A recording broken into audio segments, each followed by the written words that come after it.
Bonjour à tous, bien content de vous retrouver cette semaine. Cette semaine, je vais vous parler du palais café et non pas du palais or, puisque en fait dans le palais or, il y a de l'or. Et j'en ai pas mis, donc un simple palais au café, même si c'est la même chose, l'appellation change. Donc pour commencer, peser des ingrédients, un petit peu de crème dans le café soluble. Alors évidemment ça ne fond pas complètement parce que c'est froid, il va falloir donc faire chauffer le tout et ensuite ajouter le café en grains et vous faites bouillir l'ensemble sans oublier de mettre le miel. Alors j'ai mis du miel en remplacement du glucose, en principe c'est du glucose, mais le miel étant le glucose naturel, donc j'ai préféré plutôt utiliser du miel. Question de goût, question de choix.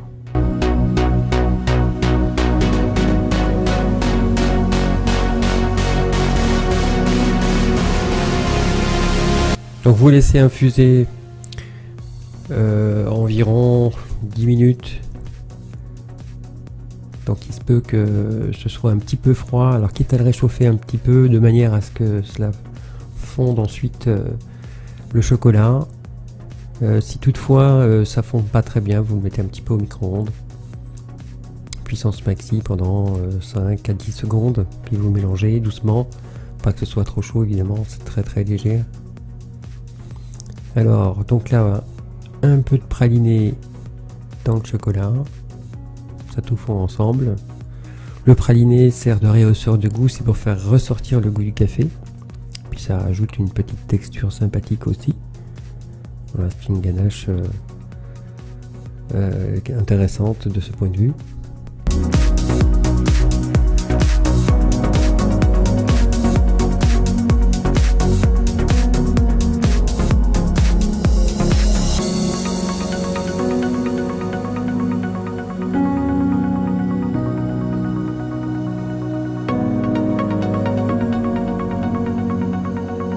Alors ce qu'il faut savoir aussi, c'est que le café va absorber du liquide et il faut repeser donc le liquide là en passant à la passoire les grains de café, donc ce qui va rester, et je vais donc peser ce qui reste du liquide de départ. En fait il y en a moins, donc il faut rajouter, voilà, de 160 grammes, j'étais tombé à 120, donc je rajoute les 40 grammes de crème qui manquent.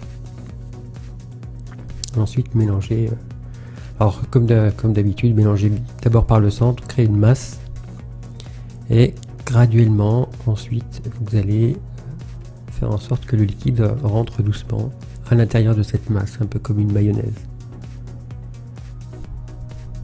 De cette façon, vous avez une ganache qui est brillante, qui a une belle texture, qui fond en bouche.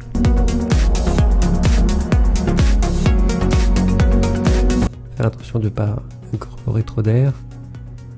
Donc mélangez pas trop fort, restez centré.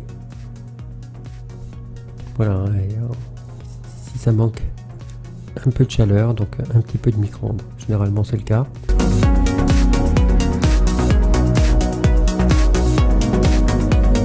Voilà, dès que ça fond plus, un petit coup, mais vous attendez que ça fonde plus, hein, que pas systématiquement faire du micro-ondes.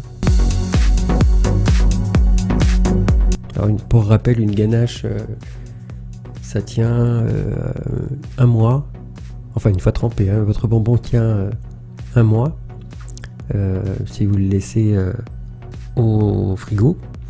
Par contre, c'est environ 15 jours à l'air libre. Étant donné qu'il y a beaucoup de crème, donc vous avez une texture qui est très bonne, qui est très onctueuse, mais c'est un produit qui vieillit mal, et de temps en temps d'ailleurs, prenez un bonbon, coupez-le en deux, regardez comment c'est dedans. Si jamais il y a une bulle d'air et qu'elle est rentrée en contact de la ganache, étant donné qu'il y a beaucoup de microbes dans l'air, cela peut moisir. C'est pas agréable évidemment, mais il faut prendre cette habitude là, surtout si vous êtes en magasin, Bon, je pense que les chocolatiers évidemment là sont au courant, mais même si vous êtes à la maison et puis que vous laissez vos chocolats dehors, de temps en temps, avant de le mettre en bouche, ouvrez-le, regardez dedans. On ne sait jamais. S'il y a une bulle d'air, ça change tout. Voilà, là j'ai mis un petit peu de micro-ondes. Toujours en mélangeant bien au centre. Voilà, vous rabattez les bords. Quand vous avez une belle texture, brillante, là c'est prêt. Il n'y a plus qu'à le laisser donc dehors, de façon à ce que doucement on puisse la pocher. Donc pas de frigo pour accélérer l'opération, parce que c'est vrai que vous allez l'accélérer, mais ça va bloquer d'un coup. Et vous aurez du mal à dresser vos bonbons du fait que ça prend d'un coup. Bon là j'ai fait une petite quantité évidemment, vous la multipliez autant de fois que vous voulez. Voilà, donc là quand elle a une bonne texture de crème, un petit peu de pâte à choux par exemple, donc c'est le moment de la travailler. Sur une petite quantité j'aurais pu l'accélérer, mais je préfère m'abstenir. On sait jamais, le premier ça va bien, puis au bout d'un moment ça devient dur de la poche et là ça devient compliqué de travailler correctement, parce que là ça va tout seul, il suffit d'attendre, en fait autre chose en attendant, si vous faites d'autres chocolats, donc il n'y a pas de souci, pendant que ça refroidit vous faites autre chose. Voilà, bien dressé.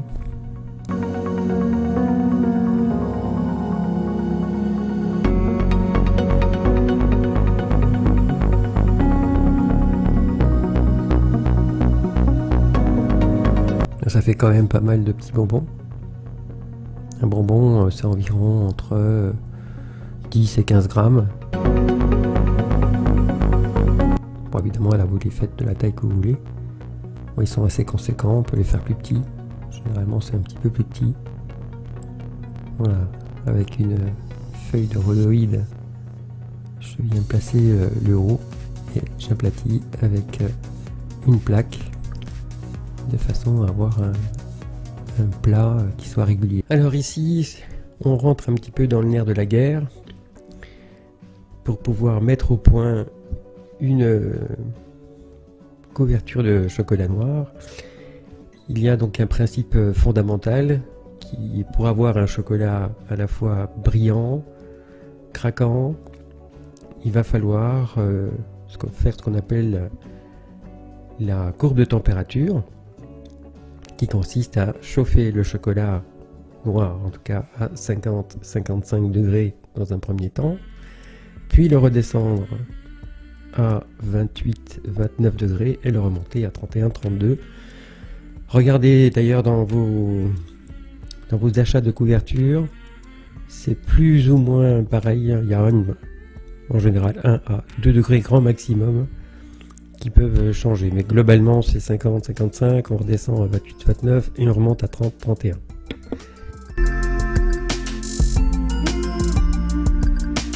Alors pourquoi on fait ça? Tout simplement parce que tous les éléments qui composent la couverture de chocolat,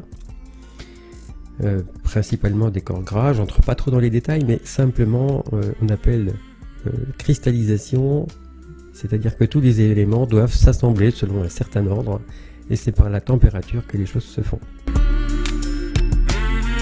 Voilà, donc dans un premier temps, vous pesez, alors sur 1 kg de masse, vous en réservez un tiers, donc sur 1 kg ça va faire 330 grammes de chocolat que vous ne faites pas fondre, et vous fondez le reste à 50-55 degrés comme c'est fait ici. Voilà, tout est fondu. Une première catégorie de cette cristallisation est faite, et ensuite en redescendant donc cette température à 28-29, on met ces deuxièmes éléments en place. Voilà, 53, donc on est bien, puisque c'est entre 50 et 55 degrés. Voilà, maintenant je rajoute les 330 grammes. Alors en fait là, sur la masse que j'ai ici, j'ai un petit peu plus. La masse totale est d'1,5 kg, mais pour que ce soit plus clair, donc je parle en kilos. Donc vous enlevez un tiers, les 330 grammes, on les met dedans et on fait descendre à cette température. Alors ce qui est important, bon, la température est importante évidemment, mais pas seulement. Il faut aussi mélanger souvent, pas tout le temps, mais très souvent, de façon à ce que la matière grasse, le beurre de cacao, se mélange avec le cacao, bien comme il faut partout. Et c'est de cette façon que l'on réussit une cristallisation. Ce n'est pas qu'une question de température, il faut travailler ce chocolat.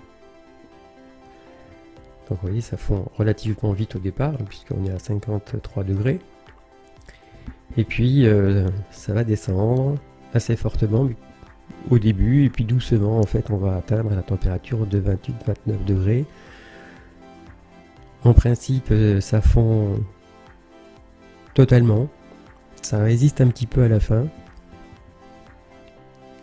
C'est-à-dire qu'on peut trouver encore quelques petits grains de chocolat pas fondu. Ça peut, c'est possible, ça dépend si vous faites l'été, l'hiver. Il y a quelques différences qui se jouent à ce niveau-là. Mais globalement, en fait, on arrive à la bonne température. Si c'est pas le cas, alors supposons au contraire que tout soit fondu, ne rajoutez pas de chocolat dedans, laissez votre couverture dehors, travaillez-la de temps en temps, surveillez sa température jusqu'à 28-29.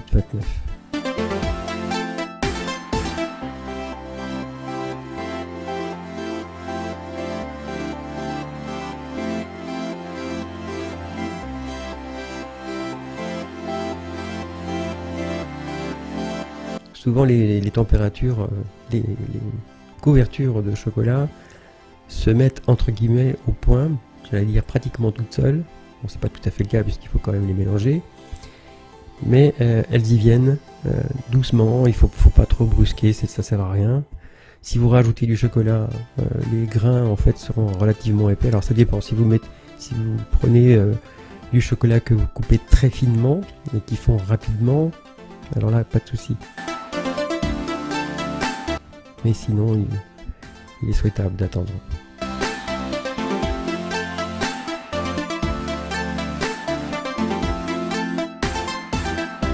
Voilà, là ici elle est encore un petit peu chaude.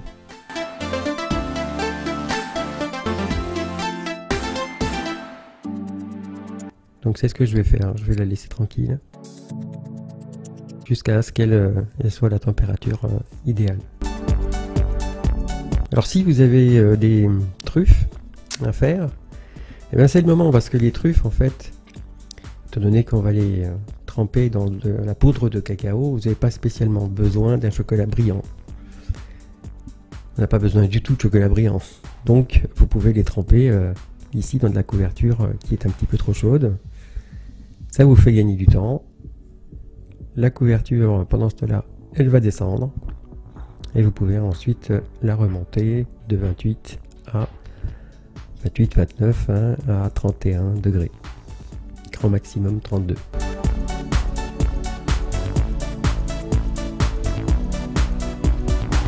Faites un test.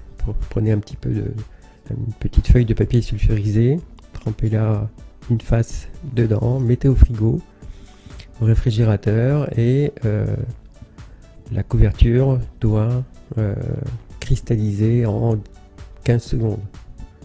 Elle doit être craquante, vous devez la casser. Si elle est souple, c'est que le chocolat n'est pas au point. Si vous le touchez et que ça fond tout de suite sous le doigt, c'est qu'elle n'est pas au point non plus. Elle doit résister à la fonte. Alors là, il faut préparer à l'avance des petits carrés de rhodoïdes, de façon à ce qu'une fois que vous ayez trempé votre palais, eh bien, de poser dessus un petit peu de rhodoïde pour faire quelque chose de bien plat, de lisse surtout, brillant. Alors pour rappel aussi, tout ce que va toucher le chocolat va prendre son aspect, donc plus c'est brillant, comme c'est le cas avec le rhodoïde. Donc nettoyez-le bien avec du coton, de façon à le faire bien briller. Et plus le plastique, le rhodoïde est brillant, et plus votre bonbon sera brillant.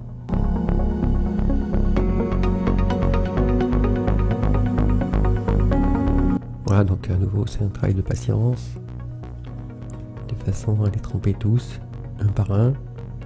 Surveillez bien votre couverture de chocolat, de façon à ce que les 31 degrés soient toujours présents. Ça descend à 30, 28, enfin 29, 28. Il va commencer à épaissir, donc le réchauffer tout doucement,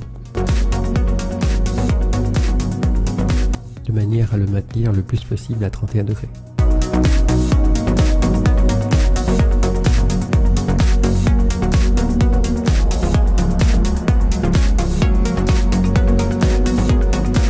Prévoyez aussi là j'ai fait dans une casserole large, il n'y a pas de bain-marie puisque je travaille avec une plaque à induction, il n'y a pas besoin de bain-marie. Et sinon vous pouvez faire un bain-marie et puis avec un récipient assez large, de façon à ce que vous puissiez tremper d'une manière un peu confortable. Si c'est quelque chose, une petite casserole ou un petit récipient, vous aurez bien des problèmes pour les tremper correctement. La masse est importante, il faut bien 1 kg de masse minimum pour tremper. Sinon ça va refroidir très très vite et vous allez tout rater.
Voilà, je vous souhaite une excellente journée et à très bientôt pour une prochaine recette.